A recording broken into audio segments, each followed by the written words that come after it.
जैसा कि आप भी जानते हो, सभी लोग और पूरे देश ने देखा है हाल ही में जो एक घटना घटित हुई है 9 दिसंबर 2024 में कि किस तरीके से किस प्रकार से पत्नी की जो प्रताड़ना है वो इस स्तर तक पहुंच सकती है कि कोई भी पति आत्महत्या करने के लिए भी मजबूर हो सकता है। या दूसरे शब्दों में कहें कि प्रताड़ना इस प्रकार की जाए या इतनी की जाए कि किसी भी व्यक्ति को, या हम दूसरे शब्द में ये कह सकते हैं किसी भी व्यक्ति को इतना डराना चाहिए कि जितना वो डरे, इतना नहीं डराना चाहिए कि उसका डर ही समाप्त हो जाए। वैसे ही सेम परिस्थिति, सेम प्रोसेस ये है कि पत्नी के द्वारा प्रताड़ित तो किया जा रहा है। सैकड़ों केसेस हैं, नंबर ऑफ केसेस में हमने देखे हैं जो, और रेगुलर प्रैक्टिस में कई ऐसे मामले जो आते रहते हैं जिसमें हम भी महसूस करते हैं कि किस तरीके से पत्नी के द्वारा जो प्रताड़ना की जा रही है अपने पति को परेशान करने के लिए। लेकिन हम ये कह सकते हैं कि किसी भी इतना भी प्रताड़ित नहीं करना चाहिए, ये इतना भी परेशान नहीं करना चाहिए कि वो आत्महत्या ही कर ले, अपनी जीवन लीला ही समाप्त कर ली। जैसा कि हाल ही में जो मामला घटित हुआ है अतुल सुभाष के मामले में, अब उस पति ने अपनी जीवन लीला ही समाप्त कर ली। जब वो हस्बैंड ही नहीं रहा तो अब वो वाइफ नहीं रही तो उनके जो सास ससुर, उनके जो ससुराल के जो रिलेटिव थे, उनके सास ससुर साले जो भी थे, अब उनसे भी उनका कोई भी रिलेशन नहीं रहा। वो एक एज ए अननोन पर्सन हो गए, क्योंकि जाहिर सी बात है जब हस्बैंड एंड वाइफ का दोनों का जब एक दूसरे के जब संपर्क में आते हैं, दोनों का जब विवाह होता है तो केवल उन दोनों के रिश्ते नहीं बनते, उन दोनों के विवाह होने के साथ में अन्य कई रिश्तों का जन्म होता है,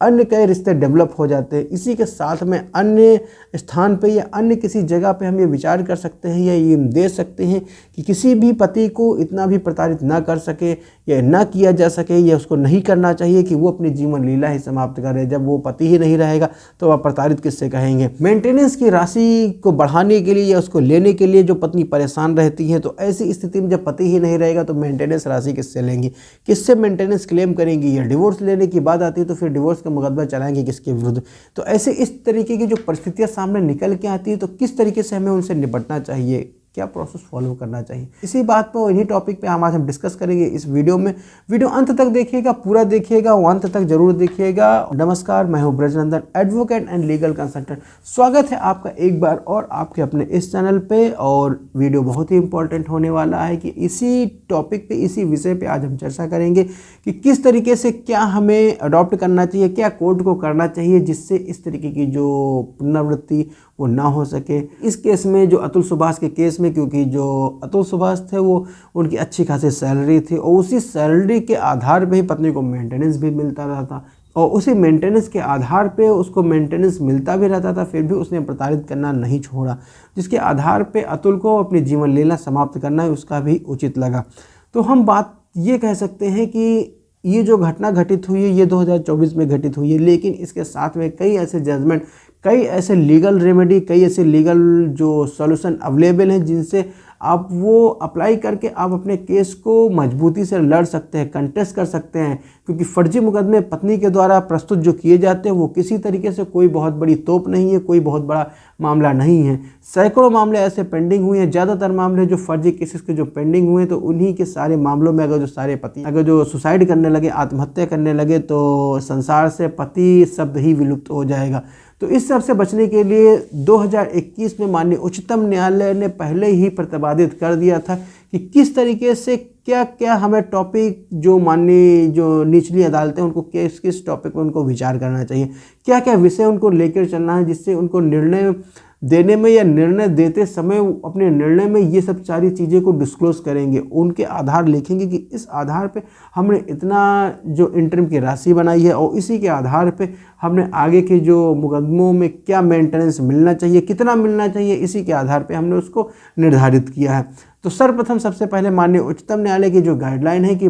जो निचली अदालत है उनको सबसे पहले ये तय करना चाहिए कि पत्नी की सामाजिक स्थिति क्या है, उसकी सामाजिक स्तर क्या है समाज में, और उसकी आर्थिक स्तर क्या है, किस तरीके से उसका रहन सहन है, क्या उसका स्टेटस बना हुआ है समाज में, जिसके आधार पे उसका स्टेटस भी ना गिरने पाए और एक समुचित धनराशि दी जाए कि जिससे इसका जीवन यापन हो सके। उसी के साथ में दूसरा पॉइंट ये है, कुछ अलग अलग ऐसे पॉइंट निर्धारित किए, हम एक एक करके उनको डिस्कस करेंगे। दूसरा पॉइंट ये आता है निकल के सामने कि अब अगर जो पति पत्नी का विवाह हो चुका है और उस दाम्पत्य जीवन से अगर जो बच्चे भी हैं तो बच्चों की क्या स्थिति है, उनकी आर्थिक स्थिति क्या है, सामाजिक स्थिति क्या है, और उनकी स्कूलिंग यानी कि जो पढ़ाई लिखाई का स्तर क्या है, किस स्तर से वो रह रहे हैं और किस स्तर से उनको रहने के लिए, बनाए रखने के लिए पति से कितनी जो धनराशि वो दिलाया जाना कितना उचित होगा, उसी के आधार पे। और साथ में एक थर्ड पॉइंट है, उसको भी हम ये बताना चाहेंगे। साथ में माननीय न्यायालय को ये विचार करना चाहिए और अपने निर्णय में भी इस चीज़ को अंकित करना चाहिए कि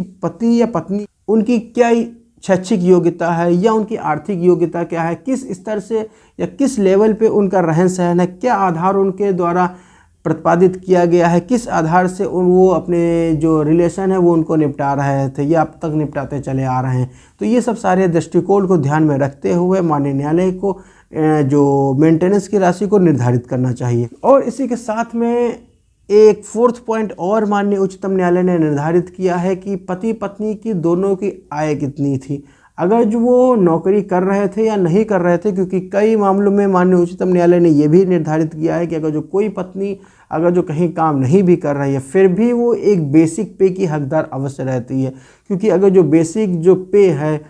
कम से कम उतनी हकदार तो उसको मिलती ही है, वही उसकी आय मानी गई है कि इतनी आय तो वो स्वयं अर्जित कर सकती है, वो चाहे कढ़ाई से करे चाहे बुनाई से करे या कोई भी टेक्निकल अगर जो कोई इशू है या उसके पास कोई भी ऐसी योग्यता है जिससे वो अपना जीवन यापन कर सकती है। तो इस बिंदु को और इस टॉपिक को भी अपने निर्णय में ज़रूर अंकुलित करना चाहिए और ये साथ में डिस्क्राइब करना चाहिए, उसको वर्णित करना चाहिए कि किस प्रकार से हमने जो गुजारे भत्ते की राशि है उसको निर्धारित किया है।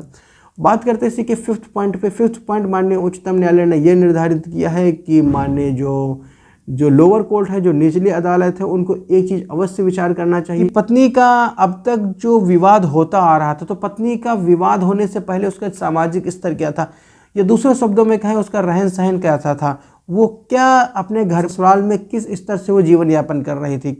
कि उसी के आधार पे उसी स्तर पे ही माननीय न्यायालय के द्वारा उसकी उतनी ही राशि के आधार पे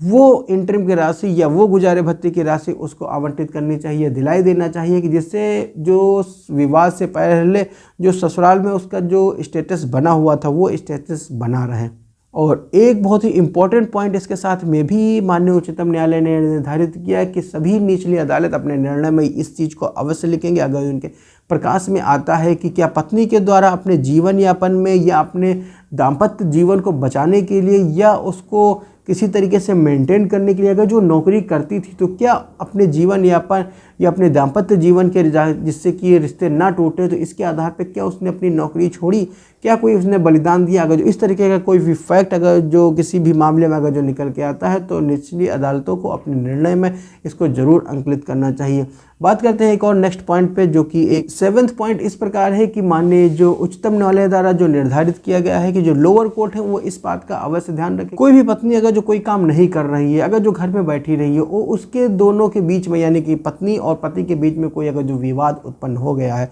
तो किस प्रकार से कैसे उसको लड़ने के लिए क्या उसके पास समुचित धनराशि है अथवा नहीं है। अगर जो नहीं है तो इसी के आधार पे अपने निर्णय में अंकित करते हुए माननीय न्यायालय उस पत्नी को एक कानूनी लड़ाई लड़ने के लिए एक समुचित धनराशि उसके पति के द्वारा पत्नी को दिलाया जाना संगत होगा। साथ में इसके आधार लिखेगी कोर्ट कि किस आधार पे उसको इस तरीके के जो गुजारे भत्ते की राशि अदा की जा रही है। बात करते हैं एक और पॉइंट, जो कि लास्ट पॉइंट जो माननीय उच्चतम न्यायालय ने निर्धारित किया था रजनीश बनाम नेहा के मामले में 2021 में ही। उसमें इस प्रकार ये है कि पति पत्नी के बीच में उनकी आर्थिक स्थिति कैसी थी, उनकी सामाजिक जिम्मेदारी कैसी थी, या दूसरे शब्दों में कहें उनकी आर्थिक जिम्मेदारी कैसी थी। साथ में क्योंकि जो पत्नी है वो तो पति के साथ आई हुई है, पति के बाद जो पत्नी है वो पति की तो जिम्मेदारी बनती ही बनती है, लेकिन माननीय न्यायालय इस बात पर भी जरूर विचार करेगी अपने निर्णय में कि पत्नी के पास जो उसकी आय के साधन है वो तो हैं ही, उसके आधार पे जो पति के पास जो उसके इनकम है जो वो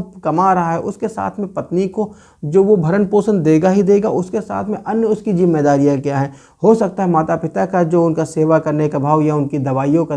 जो भार है वो भी पति के ऊपर हो सकता है जो बहनें हों उनकी शादी करने का भार भी उसी के ऊपर हो सकता है छोटा भाई हो उसको पढ़ाई लिखाई का खर्चे का भी भार उसी पति के ऊपर हो। तो इस तरीके के अगर जो अपने निर्णय में ये सारे पॉइंट को जरूर कंसीडर करेगी और साथ में ये लिखेंगी कि किस तरीके से क्या क्या जिम्मेदारी पति के ऊपर बनी हुई है कि जिसके आधार पे पत्नी को इतनी या सच एंड सच अमाउंट इतना ही उसको मिलना पर्याप्त है,